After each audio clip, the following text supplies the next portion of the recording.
Hello नमस्कार, good evening to all of you. आज हम इस वीडियो में राजस्थान इतिहास, कला, संस्कृति, भूगोल के most important top 30 plus question करने वाले हैं, जो आपके एलडीसी, राजस्थान पुलिस और अन्य कॉम्पिटिटिव एग्जाम के लिए मोस्ट इंपॉर्टेंट रहने वाले हैं। तो चलिए शुरुआत करते हैं बिना किसी देरी के साथ। आज का हमारा फर्स्ट क्वेश्चन है, किस झील को देवली तालाब के उपनाम से भी जाना जाता है? तो पूछा है कि किस झील को देवली तालाब के नाम से जाना जाता है। तो right answer option number 3, Fateh Sagar झील को देवली तालाब के नाम से जाना जाता है। अगर आपसे पूछे फतेह सागर झील है कहाँ पर है, तो फतेह सागर झील कहाँ पर है? उदयपुर में फतेह सागर झील है। तो फतेह सागर झील के बारे में प्रीवियस ईयर एग्जाम में बहुत ज़्यादा बार पूछा गया है, तो इम्पोर्टेंट फैक्ट जान लेते हैं इसके बारे में। फतेह सागर झील सबसे पहले आपको याद रखना है कहाँ पर है? उदयपुर में है, और इसे देवली तालाब के नाम से भी जाना जाता है। और शौर वेधशाला की स्थापना यहाँ पर 1975 में की गई थी। और फतेह सागर झील के किनारे मोती मगरी है, जहाँ पर महाराणा प्रताप का स्मारक भी बना हुआ है। ये क्वेश्चन भी पूछा गया है कि मोती मगरी कहाँ पर है जहाँ पर महाराणा प्रताप का स्मारक बना हुआ है, तो कहाँ पर है मोती मगरी? फतेह सागर झील के किनारे मोती मगरी है।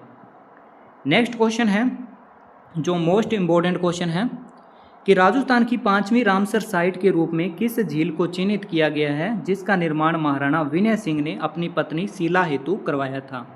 तो पूछा है कि राजस्थान की 5वीं रामसर साइट कौन सी है जिसका निर्माण विनय सिंह ने अपनी पत्नी शीला हेतु करवाया था? तो कौन सी है? Right answer option number 4, Siliserh झील है, वो राजस्थान की 5वीं रामसर साइट है। तो वर्तमान में राजस्थान में कितनी रामसर साइट है? वर्तमान में राजस्थान में 5 रामसर साइट है, और 5वीं रामसर साइट है सिलीसेड झील, जो कहाँ पर है? अलवर में है। अगर आपसे पूछे कि राजस्थान की पहली रामसर साइट कौन सी थी, तो केवलादेव थी, जिसे 1981 ईस्वी में रामसर साइट का दर्जा दिया गया था।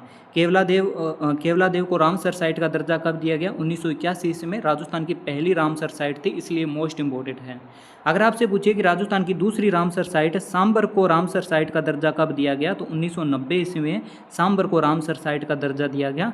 वहीं पर तीसरी रामसर साइट थी मेनार उदयपुर, और चौथी है खिचन जो फलोदी में है, और 5वीं रामसर साइट है सिलीसेड झील, जिसे हाल ही में रामसर साइट के रूप में चिन्हित किया गया है। ठीक है, तो राजस्थान में वर्तमान में 5 रामसर साइट है। नेक्स्ट क्वेश्चन है, हल्दी घाटी युद्ध में राणा प्रताप की हरावल सेना का नेतृत्व किसने किया था? तो पूछा है कि हल्दी घाटी युद्ध में राणा प्रताप की हरावल सेना का नेतृत्व किसने किया था? तो सबसे पहले आपको ये याद होना चाहिए कि हल्दी घाटी युद्ध होता कब है, तो 18 जून 1576 ईस्वी में हल्दी घाटी का युद्ध हुआ था।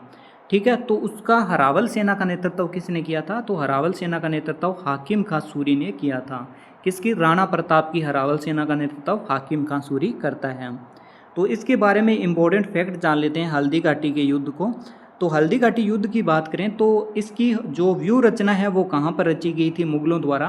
तो मुगलों द्वारा इसकी व्यू रचना मेगनीज दुर्ग जो अजमेर में है, यहाँ पर व्यू रचना रची गई थी।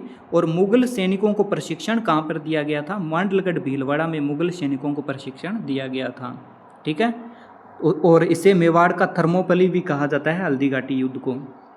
नेक्स्ट क्वेश्चन है, हल्दी घाटी युद्ध के बाद अकबर द्वारा भेजे गए संधि प्रस्तावक के रूप में अंतिम बार किसको भेजा था? याद रखना, ये हल्दी घाटी युद्ध से पहले नहीं पूछा, हल्दी घाटी युद्ध के बाद पूछा है, क्योंकि हल्दी घाटी युद्ध से पहले आप सभी को पता है कि 4 जनों को भेजा था, जलाल खां को, भगवंत दास को, टोडरमल को, मान सिंह को। लेकिन ये पूछा है कि हल्दी घाटी युद्ध के बाद संधि प्रस्तावक के रूप में अंतिम बार किसको भेजा था? तो अंतिम बार किसको भेजा था? तो राइट आंसर है ऑप्शन नंबर 3, किसको भेजा था? जगन्नाथ कछवा को अंतिम बार भेजा था हल्दी घाटी युद्ध के बाद अकबर द्वारा संधि प्रस्तावक के रूप में। तो 3 बार, सबसे पहले 3 बार किसको भेजा था? 3 बार शहबाज खां को भेजा था। और चौथी बार किसको भेजा था? चौथी बार भेजा था अब्दुल रहीम खान खाना को। और 5वीं और अंतिम बार किसको भेजा था? जगन्नाथ कछवा को 5वीं और अंतिम बार भेजा था।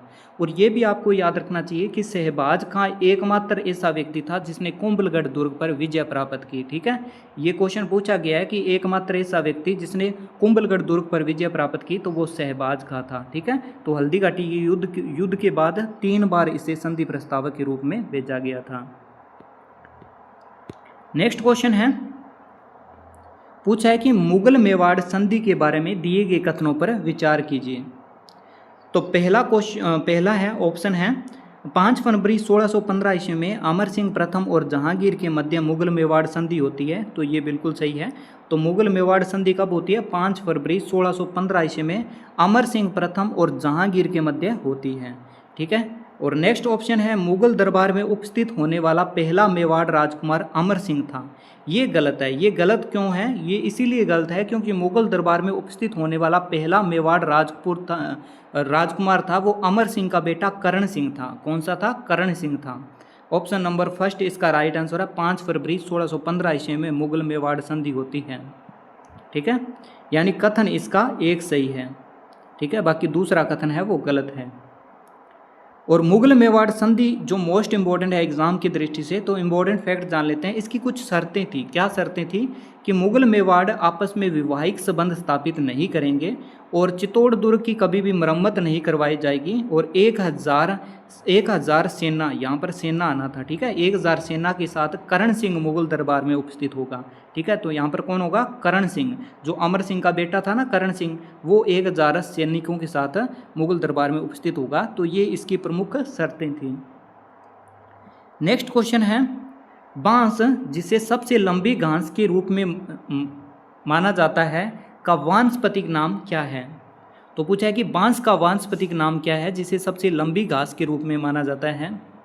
तो क्या है? Right answer option number 2 बैम्बूसा vulgaris. बैम्बूसा vulgaris है वो बांस का वैज्ञानिक नाम है।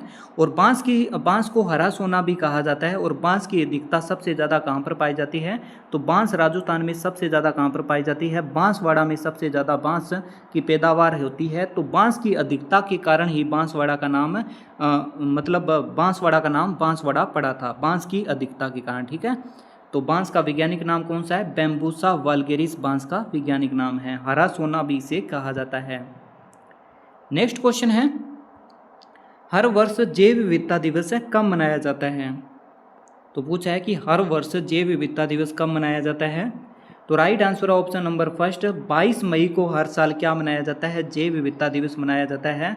वहीं पर अगर आपसे पूछे कि अर्थ डे कब मनाया जाता है, कौन सा अर्थ डे है वो कब मनाया जाता है, यानी पृथ्वी दिवस है वो 22 अप्रैल को मनाया जाता है। और 22 मार्च को कौन सा दिवस मनाया जाता है? वाटर दिवस मनाया जाता है, यानी जल दिवस है वो कब मनाया जाता है? 22 मार्च को मनाया जाता है। और 21 मार्च को वानिकी दिवस मनाया जाता है। यानी ये जो 4 ऑप्शन है ना, ये मोस्ट इंपॉर्टेंट है और एग्जाम में बहुत ज़्यादा बार पूछा गया है। तो एक बार और रिवीजन कर लेते हैं। 22 मई को जैव विविधता दिवस मनाया जाता है, 22 अप्रैल को पृथ्वी दिवस मनाया जाता है, 22 मार्च को जल दिवस मनाया जाता है और 21 मार्च को विश्व वानिकी दिवस मनाया जाता है। नेक्स्ट क्वेश्चन है, ये भी मोस्ट इंपॉर्टेंट क्वेश्चन है कि इंसेप्टिसोल्स मृदा कहाँ पर पाई जाती है? तो पूछा है कि इंसेप्टिसोल्स मृदा है वो कहाँ पर पाई जाती है? तो कहाँ पर पाई जाती है? तो right answer option number first Aravalli. Aravalli के दोनों तरफ है वो कौन सी मृदा पाई जाती है? इंसेप्टिसोल्स मृदा पाई जाती है। वहीं पर आपसे पूछे कि एंटीसोल्स मृदा कहाँ पर पाई जाती है? कौन सी? एंटीसोल्स। एंटीसोल्स की बात करें तो पश्चिम राजस्थान में एंटीसोल्स मृदा पाई जाती है। और जो जयपुर, दौसा, चित्तौड़गढ़ है यहाँ पर एल्फीसोल्स मृदा पाई जाती है, यानी जालोड़ मृदा पाई जाती है। और जो दक्षिण पूर्वी राजस्थान यानी दक्षिण राजस्थान वाला भाग है ना, दक्षिण राजस्थान वाला भाग, यहाँ पर कौन सी पाई जाती है? यहाँ पर वर्टिसोल्स यानी ब्लैक मृदा पाई जाती है। नेक्स्ट क्वेश्चन है जो मोस्ट इंपॉर्टेंट है कि जनगणना 2011 के अनुसार निम्नलिखित कथनों पर विचार कीजिए। तो फर्स्ट कथन है राजस्थान का ग्रामीण लिंग अनुपात 933 है, ये भी बिल्कुल सही है। नेक्स्ट है राजस्थान का शहरी लिंग अनुपात 914 है, ये भी बिल्कुल सही है। और नेक्स्ट है राजस्थान का बाल लिंग अनुपात 774 है, ये गलत है। क्यों गलत है? क्योंकि राजस्थान का जो बाल लिंग अनुपात है वो कितना है? 888 राजस्थान का बाल लिंग अनुपात है।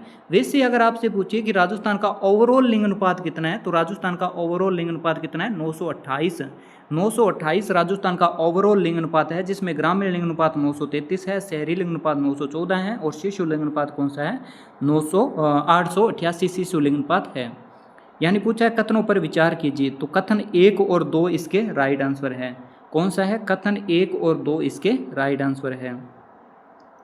नेक्स्ट क्वेश्चन है जनगणना के बारे में कि जनगणना 2011 के अनुसार राजस्थान में साक्षरता के संबंध में कौन सा कथन गलत है? तो 4 ऑप्शन दिए हैं आपको, एक ऑप्शन गलत है, तो गलत ऑप्शन को छांटना है। तो फर्स्ट है कि राजस्थान की साक्षरता 89.19% है, तो ये गलत है। क्यों गलत है? क्योंकि राजस्थान की जो पुरुष साक्षरता है वो कितनी है 79.19% राजस्थान की क्या है पुरुष साक्षरता है, ठीक है, ना कि 89। तो फर्स्ट ऑप्शन गलत है। नेक्स्ट ऑप्शन है कि महिला साक्षरता 52.12% है, ये बिल्कुल सही है। नेक्स्ट है राजस्थान में सर्वाधिक साक्षरता वाला जिला कोटा है, ये भी बिल्कुल सही है। नेक्स्ट है राजस्थान की न्यूनतम साक्षरता जालोर जिले की है, ये भी बिल्कुल सही है। यानी ऑप्शन नंबर फर्स्ट गलत है, क्योंकि राजस्थान की पुरुष साक्षरता कितनी है 79.19 राजस्थान की पुरुष साक्षरता है। नेक्स्ट क्वेश्चन है जो मोस्ट इंपॉर्टेंट क्वेश्चन है कि राजस्थान का सबसे छोटा राष्ट्रीय राजमार्ग कौन सा है, जो कहाँ से गुजरता है, जो अलवर से गुजरता है। कहाँ से गुजरता है, अलवर से गुजरता है। तो पूछा है कि राजस्थान का सबसे छोटा राष्ट्रीय राजमार्ग कौन सा है, तो कौन सा है, right answer option number first NH 919 है, वो राजस्थान का सबसे छोटा राष्ट्रीय राजमार्ग है। और इसकी राजस्थान में लंबाई मात्र कितनी है, मात्र राजस्थान में इसकी लंबाई है वो 5 किलोमीटर है। वहीं पर आपसे पूछिए कि राजस्थान का सबसे व्यस्ततम राष्ट्रीय राजमार्ग कौन सा है, वो NH 48 है। और भारत का सबसे लंबा राष्ट्रीय राजमार्ग कौन सा है, वो है NH 44। NH 44 है, वो भारत का सबसे लंबा राष्ट्रीय राजमार्ग है, ठीक है। नेक्स्ट क्वेश्चन है, पूछा है निम्नलिखित में से कौन सा पहाड़ी और उन पर स्थित दुर्ग सुमेलित नहीं है। तो एक तरफ आपको पहाड़ियाँ दे रखी है और दूसरी तरफ दुर्ग दे रखा है, तो पूछा है कि कौन सा सही सुमेलित नहीं है। तो फर्स्ट क्वेश्चन है कि फर्स्ट ऑप्शन है ईगल पहाड़ी। ईगल पहाड़ी पर जयगढ़ दुर्ग है, तो ये बिल्कुल सही है, जयगढ़ दुर्ग है वो ईगल पहाड़ी पर है। हल्देश्वर पहाड़ी पर सिवाना दुर्ग है, ये भी बिल्कुल सही है। चिड़ियाटुक पहाड़ी पर मेहरानगढ़ दुर्ग है, ये भी बिल्कुल सही है। नानी सिरड़ी पहाड़ी पर चित्तौड़गढ़ किला नहीं है। क्यों नहीं है, क्योंकि नानी सिरड़ी पहाड़ी पर कौन सा है, सोजत। सोजत का किला है वो नानी सिरड़ी पहाड़ी पर है। बाकी जो चित्तौड़गढ़ का किला है ना वो किस पहाड़ी पर है, चित्तौड़गढ़ का किला है वो मेसा पठार पर है। मेसा पठार पर कौन सा है, चित्तौड़गढ़ का किला। यानी ऑप्शन नंबर 4 इसका गलत है। कौन सा गलत है, ऑप्शन नंबर 4 गलत है। तो इंपॉर्टेंट फैक्ट जान लेते हैं। कनकाचल पहाड़ी पर जालोर किला है, ठीक है। और कालीखो पहाड़ी पर कौन सा है, कालीखो पहाड़ी पर आमेर किला है। और बीठली पहाड़ी पर तारागढ़ दुर्ग है, ये भी आपको याद रखना चाहिए। नेक्स्ट क्वेश्चन है, पूछा है कि निम्नलिखित में से सहरिया जनजाति के लोक नृत्य कौन कौन से हैं। तो ऐसा कौन सा ऑप्शन है जिसमें सभी नृत्य है वो सहरिया जनजाति के हैं, तो कौन सा है, राइट आंसर है ऑप्शन नंबर फर्स्ट इंद्रपुरी, झेला और शिकारी। राजस्थान का एकमात्र राजस्थान में ग्रास्य जनजाति द्वारा किए जाने वाले नृत्य कौन कौन से हैं, इंद्रपुरी, झेला और शिकारी। वहीं पर आपसे पूछिए कि रणबजा और रतवई किस जनजाति के लोक नृत्य है, तो रणबजा और रतवई है वो मेव जाति की, किस जनजाति की, मेव जनजाति के नृत्य है रणबजा और रतवई। वहीं पर आपसे पूछिए कि धाकड़ और चक्री किस जनजाति के है, तो धाकड़ और चक्री है वो कंजर जनजाति के लोक नृत्य है। किस जनजाति के, कंजर जनजाति के लोक नृत्य है धाकड़ और चक्री। वहीं पर मोरिया और वालर पूछे तो मोरिया और वालर है वो किसका है, मोरिया और वालर है वो आपका ग्रास्य जनजाति के नृत्य है मोरिया और वालर। तो यहाँ पर पूछा है सहरिया जनजाति के, तो इंद्रपुरी, मेला और शिकारी है, झेला और शिकारी है वो सहरिया जनजाति के नृत्य हैं। नेक्स्ट क्वेश्चन है, पूछा है निम्नलिखित में से कौन सा नृत्य सर पर 8 से 10 मटके रखकर मुंह से रुमाल उठाना, तलवारों की धार पर नृत्य करना इत्यादि कलाबाजी से संबंधित है। तो कौन सा नृत्य है, राइट आंसर ऑप्शन नंबर 2 भवाई नृत्य। भवाई नृत्य होता है जो सर पर 8 से 10 मटके रखकर मुंह से रुमाल उठाना, तलवारों की धार पर नृत्य करना इत्यादि इसमें कलाबाजी होता है। तो भवाई नृत्य के बारे में इंपॉर्टेंट फैक्ट जान लेते हैं। एक जयपुर की कलाकार है जिसका नाम है अस्मिता कला, जिसने 111 मटके रखकर नृत्य किया था, जिस कारण इनका नाम है वो लिम्का बुक में दर्ज है, ठीक है। ये भी आपको याद रखना चाहिए। नेक्स्ट क्वेश्चन है, टकली, सावन भादो और गोपालपुरा परियोजना कहाँ पर है। तो कहाँ पर है टकली, सावन भादो और गोपालपुरा परियोजना, राइट आंसर ऑप्शन नंबर 3 ये कहाँ पर है, कोटा में है टकली, सावन भादो और गोपालपुरा परियोजना। नेक्स्ट क्वेश्चन है, निम्नलिखित संवैधानिक अनुच्छेदों में कौन सा अनुच्छेद पंचायत के बारे में 73वां संविधान संशोधन द्वारा जोड़ा गया। तो कौन सा जोड़ा गया, तो राइट आंसर कौन सा जोड़ा गया, ऑप्शन नंबर यहाँ पर 243 ही आना था ना, 243, यहाँ पर 248 गलती से लिखा गया। 243 से लेकर 243 ओ तक 73वां संविधान संशोधन द्वारा जोड़ा गया। 243 से लेकर 243 ओ तक, ठीक है, 73वां संविधान संशोधन द्वारा जोड़ा गया। नेक्स्ट क्वेश्चन है, राज्य विधानसभा के बारे में विचार कीजिए, कौन सा कथन सही नहीं है। तो इसका कार्यकाल 5 वर्ष का होता है, ये बिल्कुल सही है। नेक्स्ट है, इसकी अध्यक्षता मुख्यमंत्री करता है, ये गलत है। क्यों करेगा मुख्यमंत्री? इसकी अध्यक्षता कौन करता है? विधानसभा का अध्यक्ष ही करेगा। और इसका जनता द्वारा प्रत्यक्ष रूप से निर्वाचन होता है, ये भी बिल्कुल सही है। और राज्यपाल इसको विघटन का अधिकार होता है, ये भी बिल्कुल सही है। यानी ऑप्शन नंबर 2 है, ये गलत है। ये जो क्वेश्चन पूछा गया ये राजस्थान पुलिस में पूछा गया क्वेश्चन है, ठीक है, यानी ऑप्शन नंबर 2 इसका गलत है। नेक्स्ट क्वेश्चन है जो मोस्ट इंपॉर्टेंट है कि 18 नवंबर 1727 इसमें जयपुर शहर की स्थापना किसने की थी। तो कौन करता है जयपुर शहर की स्थापना? तो right answer option number 4 Sawai Jai Singh द्वितीय ने। किसने? सवाई जय सिंह द्वितीय ने जयपुर शहर की स्थापना की थी। नेक्स्ट क्वेश्चन है, किस राजपूत राजा ने गंधर्व बाईसी के नाम से विद्वानों का एक समूह बनाया था।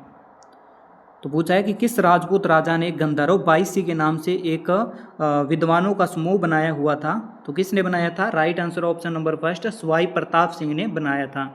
सवाई प्रताप सिंह की बात करें तो 1799 ईस्वी में इसने हवा महल का निर्माण भी करवाया था। हवा महल की बात करें तो हवा महल कितने मंजिला इमारत है? 5 मंजिला इमारत है। तो हवा महल का शिल्पी भी पूछ सकता है। तो लालचंद उस्ता क्या है? हवा महल का शिल्पी है और 5 मंजिला ये इमारत है, जिसका निर्माण किसने करवाया था? 1799 इसमें सवाई प्रताप सिंह ने करवाया था।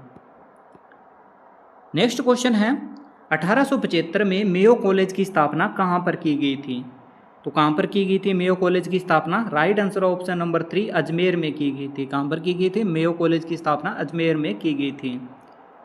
नेक्स्ट क्वेश्चन है, महाराणा प्रताप के दरबारी पुजारी कौन थे? यानी दरबारी पुजारी या फिर कवि भी कह सकते हैं, कौन थे? तो right answer option number 4 Chakrapani Mishra है, वो महाराणा प्रताप के दरबारी कवि थे। चक्रपाणी मिश्र के बारे में, इनकी जो प्रमुख रचना है उसके बारे में प्रीवियस ईयर एग्जाम में बहुत ज़्यादा बार पूछा गया है। चक्रपाणी मिश्र की रचना कौन सी है? मुहूर्तमाला और राज्याभिषेक प्रति।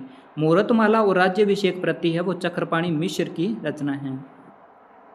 नेक्स्ट क्वेश्चन है, महाराणा प्रताप का जन्म कहाँ पर हुआ था। तो कहाँ पर होता है महाराणा प्रताप का जन्म? जूनी कचेरी, बादल महर, कटारगढ़ में इनका जन्म कब होता है? 9 मई 1540। 9 मई 1540 में महाराणा प्रताप का जन्म होता है। नेक्स्ट क्वेश्चन है, किस नदी को अर्जुन की गंगा भी कहा जाता है।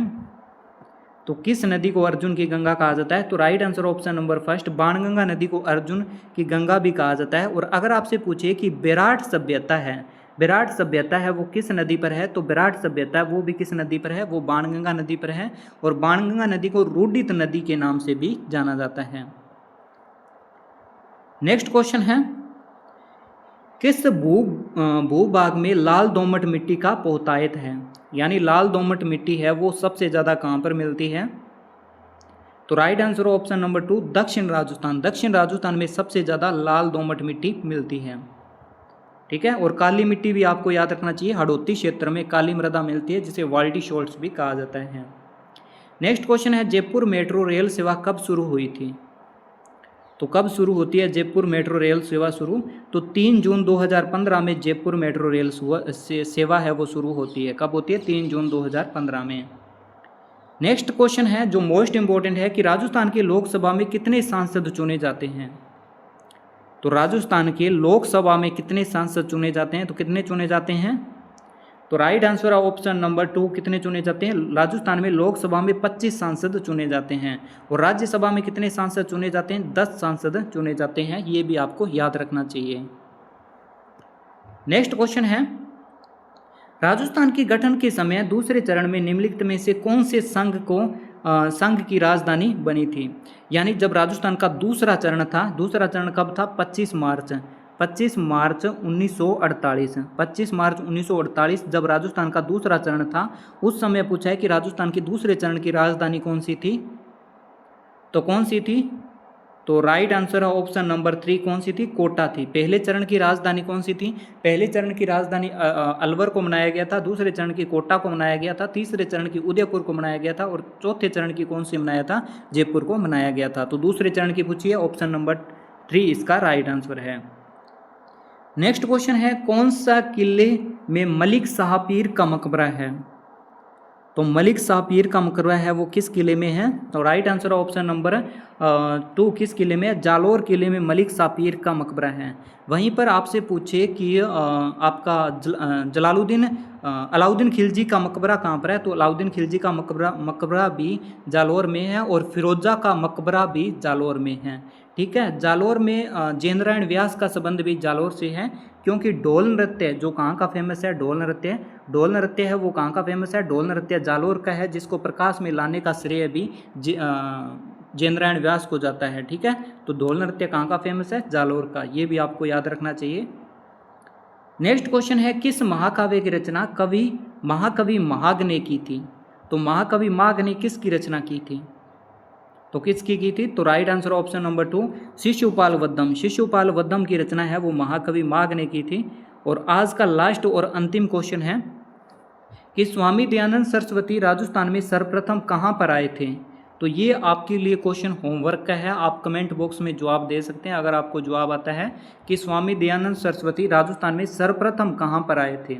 तो आज के लिए इतना ही, मिलते हैं नेक्स्ट सेशन में। तो अगर आपको वीडियो अच्छी लगी हो तो लाइक ज़रूर करना और चैनल को सब्सक्राइब करना, ताकि आने वाला हर वीडियो का नोटिफिकेशन आपको मिलता रहे। Thank you.